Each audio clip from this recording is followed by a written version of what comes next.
interés y nosotros hemos invitado a nuestro experto en geopolítica, Fernando Martín Cubel. Bienvenido. Hola, buenos días, Pilar. Bueno, lo primero de todo es el conflicto de Gaza, que vamos a ir analizando, si te parece, repasando de manera temporal qué ha ocurrido, dónde estamos, qué va a pasar. Por donde estamos es que a día de hoy el ejército israelí ya ha entrado en las cercanías o en los alrededores de Rafah, que es, por decirlo de una manera, el último gran bastión de protección que tenía la población palestina, que se ha ido moviendo en ese movimiento tan tremendo que ha habido desde el inicio de octubre del año pasado con el ataque de Hamas a territorio israelí. La segunda cuestión es que había una especie casi de alto al fuego ahí presentado, ¿no?, entre Qatar, Egipto, por medio de Estados Unidos. Israel parece que lo aceptaba, donde las dos premisas fundamentales era, bueno, tres, pero dos era qué ocurría con los secuestrados por Hamas, por un lado, luego el regreso de la población palestina al territorio gazatí. Y todo parece que ahora mismo pues se ha quedado ahí porque Israel, mientras se lo está pensando, ha empezado la incursión, ¿no? Entonces, aquí, pues evidentemente, lo que hay ahora mismo es lo que en algún caso yo creo que lo he comentado contigo, que por desgracia son los hechos consumados y es la realidad que tenemos sobre el terreno. Y la realidad sobre el terreno es que Israel, bueno, de una manera unilateral sigue con su operación, una operación que evidentemente el resultado es una desprotección de derechos humanos sobre la población palestina, que llevamos ya yo creo que una cifra absolutamente indecente ya de personas muertas, en su inmensa mayoría población muy joven.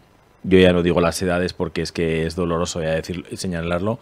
Muy joven, para cambio, casi las 1.300 personas en el lado israelí, que creo que es más o menos la cifra que se provocó, ¿no? Es decir, esa diferencia de cifras yo creo que nos tendría que hacer pensar si merece la pena lo que está ahora mismo sucediendo en Gaza, ¿no? Eso por un lado. En segundo lugar, evidentemente, yo reitero, aunque pueda equivocarme, que estamos ante esta es la guerra de Netanyahu, porque es alguien que está tomando la decisión, sabe perfectamente que en el momento que esto pare, que en algún momento parará, porque las guerras en un momento todas acaban, ¿qué va a suceder con él? Es decir, la responsabilidad que se tiene que asumir por los fallos de seguridad es un momento. No hay que olvidar que hay un coronel del Servicio de Inteligencia israelí que hace unas semanas ya presentó su dimisión y cada vez son menos las fichas de protección alrededor de Netanyahu, la estabilidad de su gobierno. Y en tercer lugar, es que, por decirlo claramente, a vuelta de la esquina está la Fiscalía israelí esperándolo. Y todo esto es una parte de este juego, ¿no? Entonces, vamos a ver un poco cómo evoluciona la situación, pero la situación ahora mismo es que ese alto al fuego que parece ser que iba a entrar en vigor no está llegando, y que tenemos una incursión en marcha en el territorio, sobre todo ahora mismo en Rafah. O sea, es que es ya lo último que nos queda, ¿no? Aquí. Claro. ¿Cuáles son los elementos principales, los actores principales, mejor dicho, en la situación actual? Pues hombre, claramente Estados Unidos tiene un peso decisorio en esta situación, ¿eh? Ya estamos viendo lo que en algunas universidades norteamericanas está sucediendo y que yo creo que es algo que puede que no pare. Tiene un papel decisorio, evidentemente, la incapacidad, y esto hay que reiterarlo, la enorme incapacidad que están demostrando todos los vecinos que están alrededor de los palestinos. Y esto sí que lo quiero reiterar porque, aunque Occidente, es decir, esa esfera occidental en la que nosotros estamos, tenemos una responsabilidad, yo creo que la demostración de la incapacidad regional a parar este conflicto es enorme, igual que ha sucedido en otros conflictos del área, por ejemplo el sirio y otros que hemos tenido en esta zona. Es decir, no hay una estructura, una posibilidad, un altavoz de decir, vamos a poner en marcha estas medidas para parar. Y luego también hay una tercera cuestión que a mí, tercer actor que a mí, o cuarto, que evidentemente es el caso de Irán, que está ahí y nadie lo va a obviar, y es importante en un enjuague de juegos hay complicados con Rusia y con otros países. Pero luego también, en cuarto lugar, es toda la comunidad judía que no vive en Israel, que es muy importante. Es decir, la segunda comunidad judía más importante del mundo reside en Estados Unidos. ¿Ven esto normal? ¿Ven esto habitual? ¿Les parece bien que por lo producido en Israel en su momento es justo que la población palestina esté sufriendo lo que está sufriendo? Es decir, es justo también considerar, y esta es una deriva importante, que toda la población gazatí es pro-Hamas y por lo tanto pro-terrorista y tiene que estar en este sufrimiento.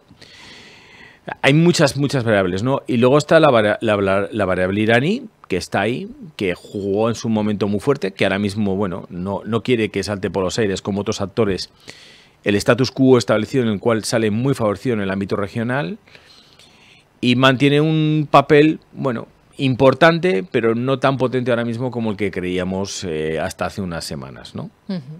Mencionabas que todas las guerras en un momento dado paran y por lo tanto este conflicto también parará, pero ¿qué es lo que va a provocar ese parón o cuál podría ser la causa de que por fin cese el conflicto? Lo lógico sería, lo lógico que creo que es lo que puede suceder, y yo hablo ya sobre lo que tenemos en el terreno, es que se den por finalizadas las operaciones militares por parte del ejército del Taksal, que se llama el ejército israelí, y por lo tanto haya una orden ejecutiva del primer ministro israelí, el señor Netanyahu, que decida que esto se ha acabado. Para eso tiene que ser una decisión porque los objetivos que Netanyahu y su gobierno han señalado se han cumplido, o hay una presión externa que le dice, bueno, hasta aquí hemos llegado. Y esa presión externa no se ha producido. Eso está claro que no se ha producido. Pero una vez que se ve que por acabado esta cuestión es qué va a pasar, porque es la gran cuestión, con todos los desplazados. ¿Van a volver? ¿No van a volver? O, perdón que sea muy burro, vamos a convertir gran parte de Gaza en una especie de gran resort israelí. Es decir, no van a volver. No van a volver. Porque hay un problema de fondo que yo creo que no tenemos que evitar, y lo digo porque esto está también sucediendo, ha sucedido y va a seguir sucediendo en otras situaciones de conflicto, como en Sudán, en el tema armenio, en el saharaui también, y es que son voces de nuestra riqueza como especie humana que están desapareciendo, se están agostando. Y la Palestina, que tiene una riqueza cultural, religiosa, política, de educación, que está ahí, se está agostando con este conflicto, y además ahora mucho más, porque luego lo que nos va a quedar simplemente ya es Cisjordania, es que luego los palestinos están por campos de refugiados en los alrededores de lo que era su Palestina, y el tema es qué va a quedar de esa voz, simplemente Cisjordania. Y luego hay otro tema que a mí me parece muy importante, y es que Israel, este Israel que emerge después de este conflicto, ¿es un Israel más cercano a ese Israel que nació en el año 48 y que ha llegado hasta ahora? ¿O va a ser un Israel puro y duramente judío? Simplemente judío, que lo que quiere es establecer en el territorio que ahora mismo está, ampliarlo y que sea simplemente un Estado judío israelita y en el que no quepa nada más. Hay muchas derivadas muy importantes, ¿no? Pero evidentemente lo más importante, que yo creo que va a ser lo emergente, la cuestión de emergencia, nada más que si se termina esta situación que es ahora mismo en Gaza, territorio de Gazatí, es que va a suceder con más de 1 millón de personas, que 1,5 millones, 2 millones que creo que estaban aquí, en este territorio, que se han movido por un conflicto y que algo habrá que hacer con ellos. O regresan o tendrán que trasladarse a otra zona, ¿no? Claro, eso te iba a comentar. Hay campos de refugiados que llevan años y años funcionando, más de 1 millón, como bien decías, desplazados. ¿Quién decide si termina el conflicto? ¿Quién decide lo que pasa con estas personas? Pues los estados regionales que va a haber alrededor. Problema que tenemos, porque, a ver, Naciones Unidas lo que no tiene es una capacidad. Le faltan muchas capacidades, es decir, sí que puede legislar y lo hemos visto, igual que los tribunales internacionales de justicia que tenemos y que han sacado sus decisiones judiciales. Pero claro, es que eso luego hay que materializarlo, y para materializarlo es necesario que los Estados miembros de una organización internacional tomen la preocupación, asuman esa preocupación, ¿no? El problema que tenemos aquí alrededor es que hay estados regionales que no han firmado, por ejemplo, algo tan importante como es la carta, no es la carta exactamente, de protección de asilo del año, si no recuerdo mal, creo que 51-52 de refugiado, perdón, la carta de refugiados, ¿no? Tenemos países alrededor que no. Ya nos pasó con la guerra de Siria. Los sirios no iban precisamente a sus vecinos porque no tenían esa ratificación, ¿no? Hay otros como son Jordania que sí que han estado acogiendo, aparte de esa población. Pero es que ahora este movimiento, si hubiera de refugiados, se tiene que sumar a otros movimientos de refugiados que ya esta zona está ya tensionado por ello, ¿no? Como por ejemplo es el caso de los sirios, que tenemos millones de sirios desplazados y que no han regresado. Y a esto ahora vamos a tener que sumar el tema palestino. ¿Qué vamos a hacer con ellos? ¿Los mandamos a Cisjordania, que ya de por sí ya tiene una sobrepoblación, por decirlo de una manera, o los mantenemos aquí? ¿En qué régimen y en qué situación? Es complicadísimo, muy complicado. Pero claro, sigo echando muy en falta, como te he reiterado al principio, un altavoz regional. Es decir, ¿qué hacemos los que estamos alrededor? No solamente para presionar al gobierno de Netanyahu, sino para intentar darle una solución a esta situación concreta. Hoy, Fernando, mencionabas esa falta de altavoz, la falta también de poder ejecutivo, al fin de cuentas, de la ONU y la responsabilidad de Europa. Nosotros, como ciudadanos, ¿qué podemos hacer?